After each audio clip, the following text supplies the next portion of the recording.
نه همه اکرانی سفید ازش میشه و خیلی ساز میشه. Klienta گفتگیان که ekran ازش میکنیم. مخشى ساز میکنیم. تلفن هم میکشیم.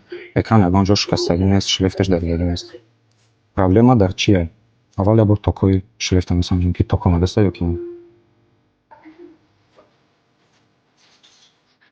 مهم در ушкажда ток неста. Скорее всего, проблема линия шрифта. Кҷояш камбагӣ. Баъзе бор кӯшиш мекунем ҷои сими камбагиро биёбем. Боз ман ҳамин 4 точка самимият задам. Токошро месанҷем, агар набошад, значит ҳамҷа камбагӣ надорад. Бояд боша неста. Ҳаи пара месанҷем. Ҳамаи парада ток ҳаста. Ҳамаша линия бояд дар ҷо ток боша. Не ки ба ин камбагӣ. Инҷа мо дар ин тавас кунем, агар экран шояд гирён шавад.